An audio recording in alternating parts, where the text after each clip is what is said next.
नमस्कार, मी लेखी ग्रँडमास्टर आदित्य कुलकर्णी ह्या व्हिडिओमध्ये तुमचं सगळ्यांचं मनापासून स्वागत करतो। या व्हिडिओमध्ये आपण बघणार आहोत की ज्या वेळेला आपण समाधी अवस्था किंवा ध्यान अवस्थेमध्ये असतो आणि म्हणजेच ज्या वेळेला आपला मेंदू हा न्यूट्रल स्टेजला असतो त्यावेळेला आपल्या शरीरामध्ये आपल्या भोवताली कुठल्या कुठल्या प्रकारचे बदल होतात हे आपण आज या व्हिडिओमध्ये बघणार आहोत। ज्या वेळेला आपली ध्यान अवस्था किंवा समाधी अवस्था ही त्याच्या पीकला जाते त्यावेळेला आपल्या शरीरामध्ये जे असणारे अवयव आहेत किंवा आपलं जे एक्झिस्टन्स आहे शरीराचं ते नाहीस होतं। थोडक्यात सांगायचं झालं तर आपलं जे शरीराचं वेट आहे किंवा आपल्याला एक्झिस्टन्स मध्ये असल्याची जी जाणीव आहे ती जाणीव पूर्णपणे नाहीशी होते।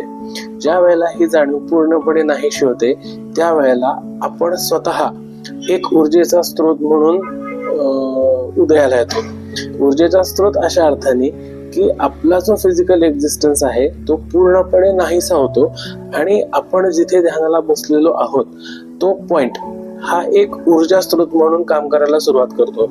ऊर्जा स्रोत करतो काय तर ऊर्जा स्रोत आपल्याला माहिती आहे की हा नेहमी ट्रान्सफॉरेबल असतो, पण तो ट्रान्सफॉर्म होण्यासाठी देखील काहीतरी ट्रान्सफॉर्मेशन त्याच्यामध्ये होणं आवश्यक असतं।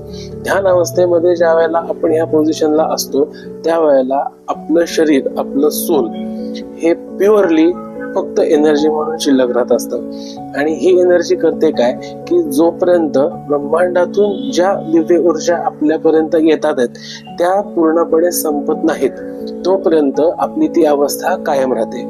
ज्या वेळेला ह्या समाधी अवस्थेतून किंवा आपल्या ध्यानातून आपण बाहेर येतो त्यावेळेला जे आपल्या डोळ्याला पडतं जे आपण अनुभवतो त्याच्यामध्ये फरक एवढाच असतो की त्याच्यामध्ये मूर्तता नसते।